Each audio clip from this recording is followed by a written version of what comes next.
Hello everyone, and welcome to another episode of Old School. Dave from YouTube channel Dave's Game Room has joined me. How are you doing, mate? I'm doing really well. I just want to say welcome to Old School, everyone, and we're here today to discuss a game on the Commodore Amiga. Now, you've got quite an affection towards the Amiga, haven't you? Yeah, man. I'd say it's the best home computer of all time. I toss up between that and the ZX Spectrum. Obviously, the Amiga is more powerful, but the ZX Spectrum, for me, has more memories, but I also did own the Amiga like yourself, mate. Yeah, that's right. So today, Shadow of the Beast. The reason that I've selected this game is because it's held in pretty high regard on the Amiga, and it's a pretty decent looking game as well, this one. I remember seeing screenshots of this in the computer magazines back in the day. Blown away. I was like, I've got to play this game. I never did get round to playing the Amiga version of this, so this will be my first time with it, guys. I have played the remake of this. Was it on PS4, Dave, the remake that I played? I can't remember which system. Yeah, but, I think it was PS4, because I can remember you telling me about it, actually, and I was quite excited to try it because I had played the Amiga version back in the day. Sure. Now, guys, this is like a load-in screen. We can't skip this. No, it's an introduction. Basically, there were some Amiga games where you had to sit through the intro, almost like the storyline being sort of introduced to you. And it was only when you get to a proper title screen that you can actually press your fire button or your mouse button to actually get into the game. So you'll have to bear with us because we've got intro screens that we have to watch and sit through. Can you imagine that today, man, in gaming? People would go mad. Well, up until not being able to skip. It wasn't actually that long ago where you still couldn't. You remember there were games that still had unskippable cutscenes or video sequences. I agree with it if it comes to the game's kind of narrative director wanted the player to really take in the story before getting started with the game. I mean, I generally don't skip scenes that might be important to the game's story. Yeah.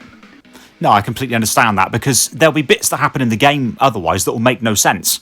And you'll be sitting there playing it, wondering why, say this particular building exploded. Well, you'd have found out in the introduction. Here we go. This is probably the title screen proper, so we're probably in a position to click the mouse button or press fire, whichever one comes first.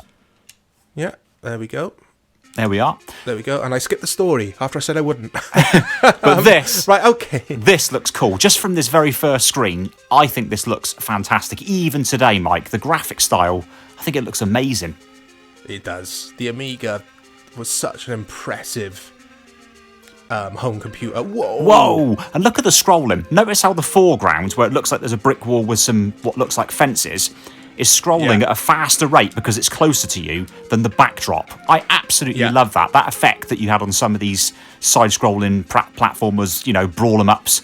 I used to love that effect, and this game really highlights it in a good way, because you can see what I mean. The brick wall and the fence is scrolling much faster than the trees and the backdrop. Oh, you can go in there, press up on the... Is it up on the joystick? Yeah. It is, mate, yeah. Yeah, it opens. So do we press fire? Yeah, I guess we do. Okay, inside a winding staircase descends into darkness. Yeah. I love this, man. Gaming was so cool around this time. It was a good time for gamers. I think it was as well. And a lot of these games on the Amiga especially were outstanding. I mean, look at the art style inside here.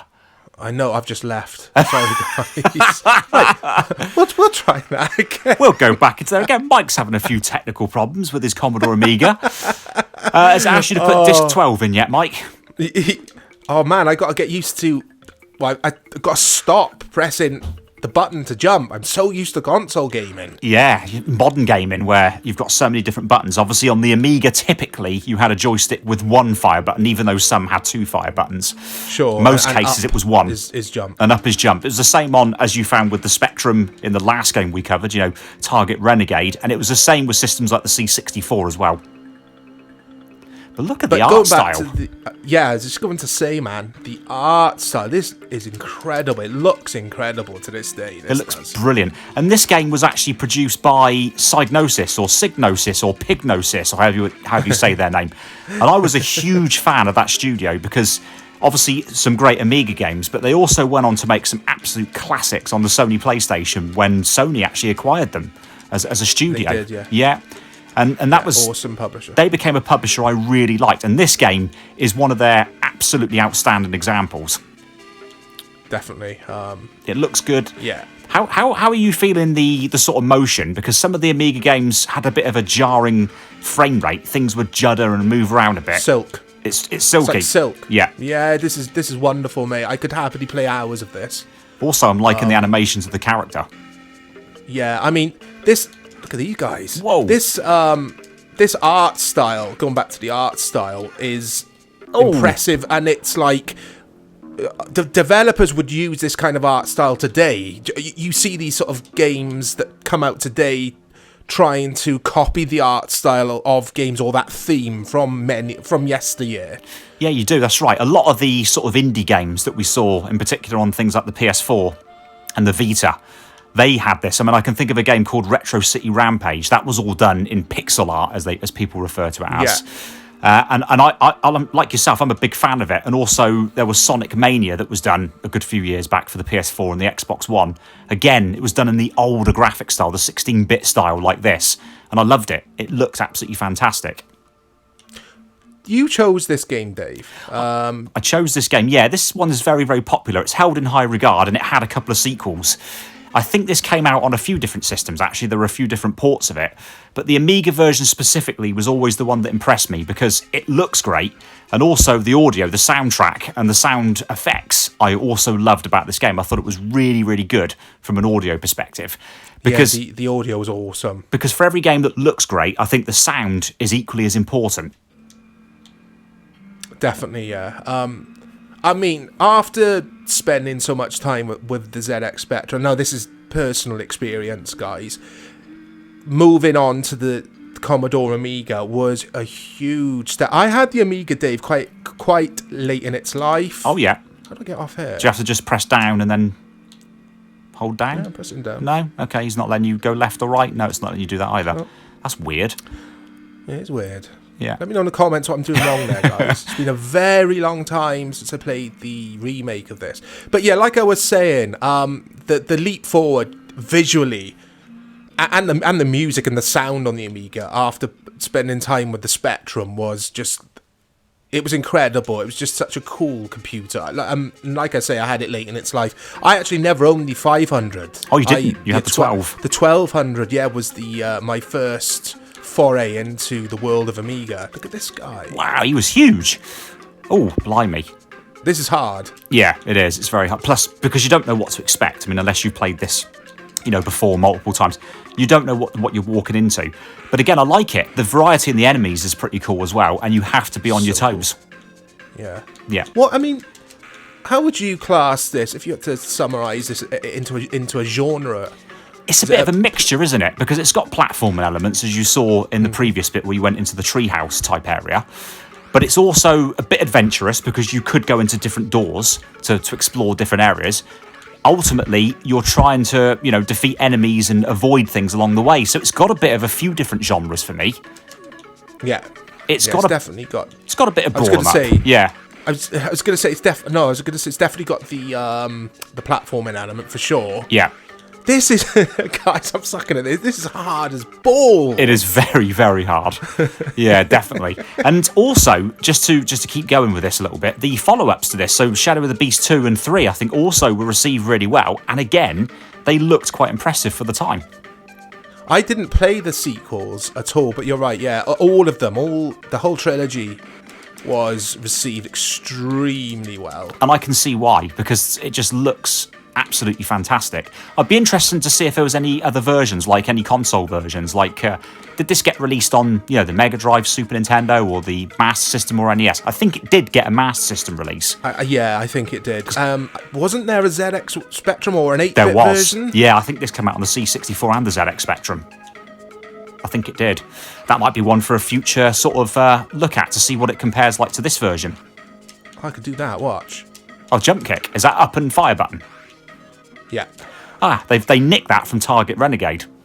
But guys, like I did mention in the Target Renegade episode last week of Old School, I do find it difficult playing and it's not adding commentary because me and Dave are having a discussion. This series is just a bit of fun and for nostalgia purposes. But yeah, I will suck at these games, especially after either not playing them ever before or not playing them for like 20 or 30 years. Completely understandable. And yourself, you do a lot of modern day gaming. In fact, I saw your review of Rust, which was absolutely outstanding, by the way. So keep that up. When you play games like that, and then you move back, like this game is 30 odd years old, there's a huge difference in terms of gameplay and control schemes. So it's totally understandable. Definitely, mate. Yeah. Yeah, guys, check out the Rust on console or Rust console edition review that I uploaded to the channel yesterday. It's a very unique experience on console. Doesn't perform as well as the PC version, but it's still well worth getting if you're on console and you haven't got access to a powerful PC. But back to old school. Dave, did you own the Amiga 500, 600 or the 1200? I actually owned the 1200. My early Amiga experiences when it was a current machine, we didn't own one, but family friends owned one and they had a 500. So that was my first interaction. But in terms of my owning experience with an Amiga, the first one I bought was a 1200, and it was actually on the advice of your good self and somebody I worked with at the time. So that was the first time I was ever thinking about buying an Amiga, having seen how amazing the games were that I never experienced. And as I say, yourself and a work colleague both said, 1200, Dave, you won't regret it. And I never did. I bought a 1200 and never looked back. Yeah, I mean, the Amiga still holds up to this day. It just does. I mean, look at this. There are so many games that I played on the Amiga that I have really fond memories, and still you can enjoy them to this very day in here in 2021, like Secret of Monkey Island, Beneath a Steel Sky, Shadow of the Beast. They've just so many games. I'd be here all day talking about them. We do need to feature the Amiga more on this old school series, and we will, because there's a few favourites of mine, like for instance Turrican 2, which is an outstanding shooter. I was just thinking of Turrican, but this game reminds me of it in a way. Because again, that's got some platforming and some, well, almost beat 'em up, brawl 'em up type elements to it, although it is a sort of a side-scrolling shmup in a way as well. Because we will feature, I'll spoil it now, at some point, Xenon 2 Mega Blast, mainly for the music as well as how good that game plays. Oh, Bitmap Brothers. Yeah, love it. We will do that in the future, guys. Yeah, that game, man. So many memories. I never played the Amiga version of it. I played the Atari ST version of that. Oh, wow. Okay. That game also did get some ports. But yeah, back to Shadow of the Beast. I need to check out the Master System version because it's occurred to me I actually do have it on cartridge for my Master System. I've actually got it. You've got this game. Just never played it on the Master System. Yeah, I don't think it'll look as good as this. No, it won't. It'll be some way off because, again, Amiga, 16-bit machine, has got way more capabilities from a graphical perspective. It's got more memory. It's got more processing power. The Amiga version should blow it out of the water in all ways. Yeah, sure. Yeah. But this is Shadow of the Beast, guys, on the, I was going to say Amiga 1200. You could play this on the 500. It's fine. Yeah. Quickly, actually, before we bring this video to an end, did you ever meet anyone back in the day who owned the Amiga 600? No, I knew nobody.